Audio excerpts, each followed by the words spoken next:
Being enlightened is no longer enough. You must apply. Being willing is no longer acceptable. You must do. Make it count. This one is for the hip-hop heads. They know who I am. I ain't one of these kid gamers, I play to win. I'm old enough now to call my girls lady friends. Hi Rapsody, the way I raise this pen, cock a name, what's his name is something they'll never say again. Hi Rapsody, we can sit on the phone forever, fighting makeup, discussing whoever flow is better. Bye Rapsody, now let's get back to the show. Ain't gotta ask who, you already know. It's Flint. What is TWS podcast, episode, whatever, who cares at this point? Bar. The rants of the vindicated. It's my podcast and I do what I want to. People, listen. Word, is it still live? It's not working for me, Rich. All right, we gonna keep going. I know I changed my voice at work. Bars on the radio. What is TWS podcast? Ready. I feel like the end. Staring at my watch and I'm feeling so new school. Suicide attempts, how many tries to take? They ain't ready. Hi, Rapsody. I want to welcome you especially to another episode of the What is TWS podcast. As always, I'm your boy J. Flan, and I am representing the White Pants Society. Welcome to episode 129, I believe, somewhere. I'm up there. I don't know. Oh, man. Let's see. All right. Circumstances surrounding this recording. I'm recording this Sunday morning before the Redskin Cowboy game.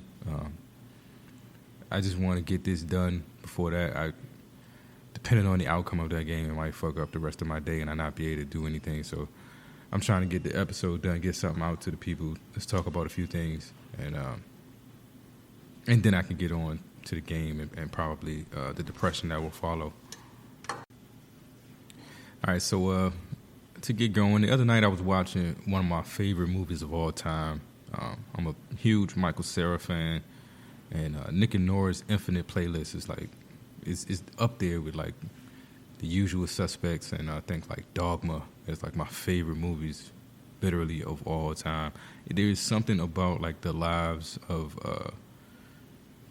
I guess, young privileged white kids that fascinates me, man. Like I don't know, I'm fascinated by that movie. I could watch it every day. And then it's like the white preppy version of Brown Sugar. Like, it's like a music love story, but it takes place over the course of a single night, and it just shows you what, you know, people on the other side can get into in the course of a night. Like, I guess there's a little bit of jealousy in there for me. I wish I had that kind of life and would have been able to experience things like that as a teenager, and just like have that kind of freedom and go out and do and see shit. So yeah, I love that movie. I was watching it the other night.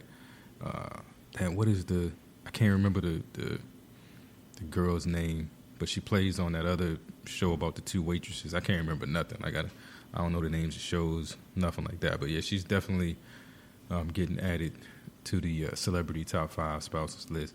Actually, she might go on as a honorable mention. So I think right now my top 5 celebrity spouses, spices? All right, we can say spices. My top 5 celebrity spices would be Rapsody, and Rapsody. Like, this is not gonna stop rap. Like, we just need to have a conversation. If I could just like talk to you, it'd be dope. Anyway, moving on. Let's see what else is going on today. Man, I know in the past I've discussed my other, fascination or current obsession is the whole idea of the bidet thing. The little bathroom attachment that like squirts water up your booty after you poop to clean yourself. Like, I don't know why I'm so fascinated behind the idea. Like, maybe I don't feel so fresh all the time. I don't know, but like it's just something like I feel like I got to see if it's a new level of clean or whatever. And then now they're having like all of these consumer level products around, bidets and stuff that you can buy and attach to your own toilet seat. Like, it seems like it's so attainable right now. Like, I just got to try it.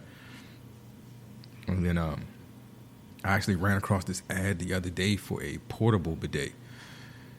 And it's crazy because the ad is just about like all the different places that people poop, and then like being able to have this pretty much squirt bottle to kind of squirt water up your ass after you're done to make sure you're clean. It's a genius like marketing idea. Like it's a genius product idea because it's pretty much just a squirt bottle, but if you sell it as a portable bidet, all of a sudden you can charge a little extra for it. So, man, I'm probably gonna add that. I think I've put the video out there on the Facebook channel, but I was looking at the little bidet attachments that run somewhere around like $200-$300. I'm expecting this squirt bottle to be pretty cheap. I'm also thinking I could just like, I don't know, paper clip and duct tape my own portable bidet together with a squirt bottle, and maybe that'll be my intro. I'll keep you guys posted on how all that works. Let's see what else. Speaking of Nick and Nora and privilege, I saw another video the other day about the P word. Like there was a confrontation between a black guy and a white guy, and the white guy kept saying like, "Did you just call me the P word? Did you just call me the P word?" And I was like on the edge of my seat, like fascinated and interested. Like I need to know what is the P word. Like I know all the other words. Like what is the P word? What did he possibly call this guy? Turns out the P word is privilege. I guess that's an insult now. Like you're not supposed to say that to certain white folks. So just be on high alert. Just know what's out there. Like don't be out there calling the P word. Don't be out there calling people the P word. The P word could be people. It's deep shit. Anyway, don't be out there calling people the P word. Don't expect to get a response. Like they real sensitive about that right now. All right. And then following along that sort of trend of the racial topics. This is gonna be a short episode. I'm moving too fast. But we had the Walmart Wendy thing. I don't know if you guys have seen this video. It's basically some lady in a Walmart parking lot calling the police on what she believes is an illegal in the parking lot. She wants the police to come, like, I guess, come pick him up, like, right there. Like, he's in a uniform. I think he was an electrician, a contractor working on something there in the Walmart parking lot. And she saw him come out the bushes, and, like, she believes he stole the uniform and, like, stole the truck, and he's from Mexico. And, like, it's crazy. I got to believe she was on something. Like, I hate to be the one, like, coming up with excuses for racism, but I got to believe that this was, like, substance-fueled racism or something, like, because her arguments were just so crazy. Like a passerby is explaining to her who this dude is and that he knows he works, on this project. He works over there with this company. And, he starts letting her know that the things that she's saying are pretty racist. And she's like, you can't call me a racist. My father's black. And then I think it moved to, I got a nephew who's Italian. He was Italian something and aloha. Like, I don't know what aloha is. Maybe she don't know how to say, I don't know how to say it either, so I'm not going to say it. But maybe she don't know how to say what she was trying to say, and all she could think of was aloha. But, yeah, Walmart Wendy, we really are reaching the end of these alliteration names for, racist white folks calling the cops on people for random everyday activities. I don't know what the next one is going to be, but yeah, she pretty much wanted this guy taken away because he stole somebody's uniform, was doing somebody's job, and she didn't like it. I don't know. Oh, man. I was like, is that where we at now? Like, we worried about people, like, I guess literally stealing jobs? Like I'm just going to catch you in the middle of the street, jab you in the back of the head, and take your uniform and your job. Like, it's that easy? Like, if I just put on your uniform, I got your job, and now they're going to pay me and put my name on the paycheck. Now I got paperwork. I'm legit. Like, it's that simple. All you need is a uniform. But it got to come. You can't just go buy it. It got to come off of somebody. You got to, like, chloroform somebody in an alleyway and get the uniform, and then you be straight. This is coming directly from Wendy, from Walmart Wendy. These are not my words, not my thoughts. I'm just relaying the message. Privilege is the new P word. Don't go out there running around with it. And if you're really trying to become, legal in this country, just steal a uniform off somebody and do their job. These are the beliefs held by white folks these days. It's their beliefs that matter. Anyway, I want to get back to the AB thing because Antonio Brown, I would say he's having the worst week ever, but he seems pretty fucking bulletproof right now. Like, he really can do anything, and it's not an issue. And I'm not saying, like, all right, so, you know, we have the sexual assault allegations that came out against Antonio Brown. This is after, you know, telling his boss he was going to punch him in the face and calling him a cracker and getting released and getting picked up by the Patriots and apparently going to play this week and be a major focus of their offense. But in between all this, he also has a sexual assault allegation out there. And, you know, we in cancel culture. We in the whole Me Too movement. I'm surprised he still has a job. You know, I was kind of campaigning last week that we need to be, you know, worried about this because if he can get away with calling his boss a cracker at the job, everybody know about it, and then pretty much end up in the situation he wanted to end up in at the end of the day, going to the Patriots, going to a contender, and possibly going to get a ring at the end of the year. Like, we setting some dangerous precedents. But now this just seems to be par for the course for the NFL. You know, they're proving that if they believe you're talented enough and valuable enough, there's not much they won't overlook. And so this is pretty dangerous, you know, territory. They're telling us what their priorities are, what they prioritize over other things. You know, we saw Michael Vick, you know, have his issues. I mean, we're talking years later, people who didn't want him to ever touch a football ever again. And then, you know, we see Plaxico Burress, you know, shoot himself and have to spend some time in jail before he could get back into the league. And then we've seen Ben Roethlisberger get away with, you know, what he's accused of getting away with. We got Ray Rice, you know, punching his fiance in the elevator. It's not funny, but it's funny. Punching his fiance in the elevator, and you know, he pretty much blackballed from the league. And then now we got AB, you know, pretty much doing whatever he wants to do and still getting to play, and it's not looking good. You know, the precedent that's being set is not one I think that people should just sit back and accept because it's going to go left on us real quick. You know, you can be a rapist. You can be, I don't know, you can have sexual assault allegations. You can make racially inflammatory statements to your boss in the league, and that's not a problem. But, you know, kneel or touch a dog and fuck you for life. Like, again, so far we're laying down what's important right now. We got the P word, we got stealing jobs, and then, you know, obviously kneeling in dogs. So just stay on your P's and Q's, don't fall into any traps in these situations, and maybe, just maybe, we'll be all right. I got to get my phone back up. What else did I want to talk about? All right, so then I want to get to the crux, the one I want to talk about today, and it kind of encapsulates this whole issue.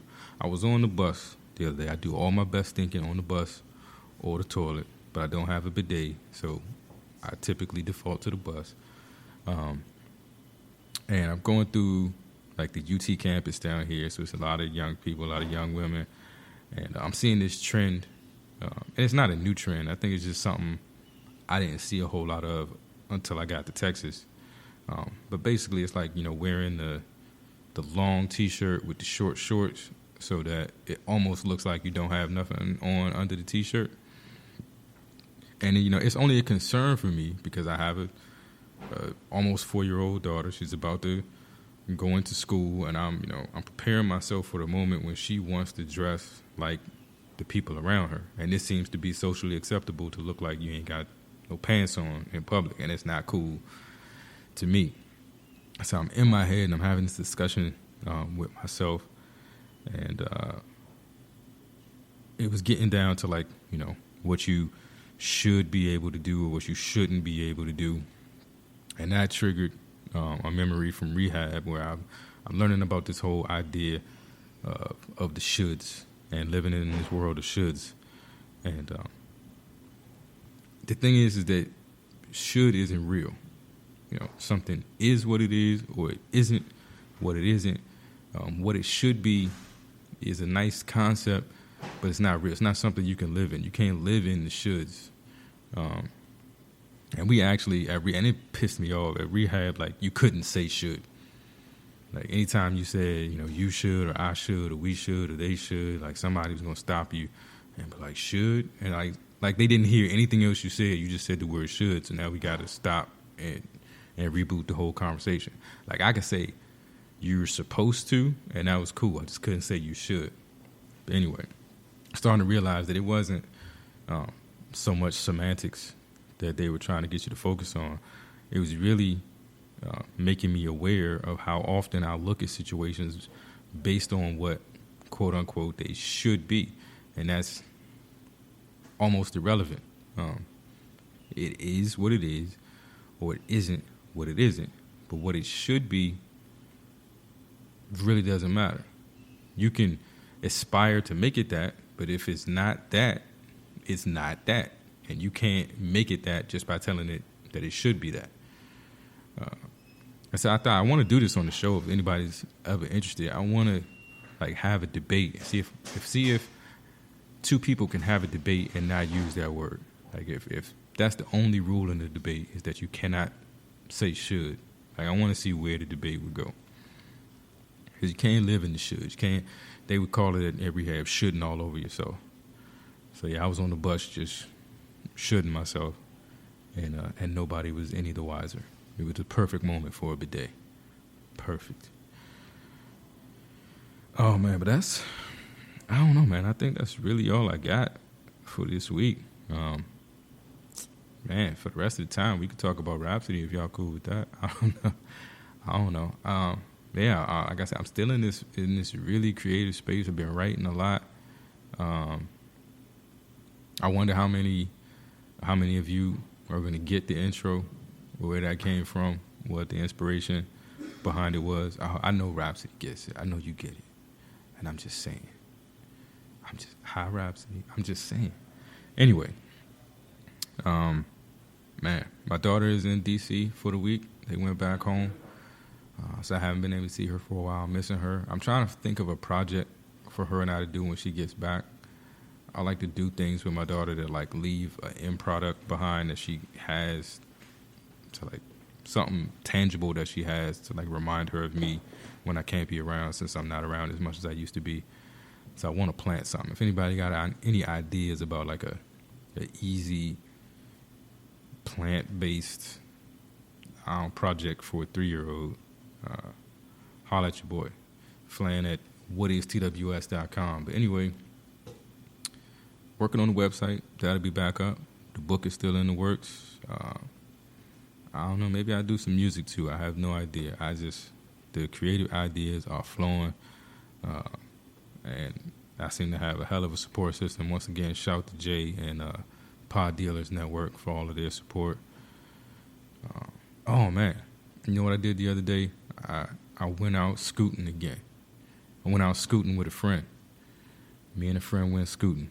And I realized that I had my scooter on eco mode. So I was trying to go up these hills, and the scooter was struggling. He was struggling. And so I realized I had it on eco mode. I took it off eco mode. Eco mode. And that thing goes now. It goes. And so I had my first official wipeout on the scooter. I really fucked myself up. My ribs hurt. I got this huge slash on my calf. But I think it's one of them, Cat Williams, if you ride, you gonna fall type situations. And I finally fell. It hurt. I broke the skin, but it's over with. I'm gonna keep scooting. But I guess that's another, fun safety tip. Scoot with a friend, so that if you ever do, have to bail out mid-scoot, you got somebody to check on you. So I'm going to keep y'all up to date on my scooting, on the book. My roommates are starting to populate the common area again, so you can here comes the noise. I guess they're telling me to, shut the fuck up and end this podcast episode. Nah, you good, Andrew. You good. Nah, you good, Mark. Everybody, that was Andrew, that's Mark. I got Robert and Colton in here, too. They just came back from a meeting. So, time for me to be a good roommate. Get back to life in a sober home. I did some service work the other day that was dope. I was able to go to a rehab and talk to other guys there about living in Oxford houses and things like that. And that was really fulfilling, really dope. So life is good. Hope life is good for you. As always, be safe and be the light. And man, I'm about to ignore my roommates and rock out for a bit. Hope y'all rock with me. All right, peace.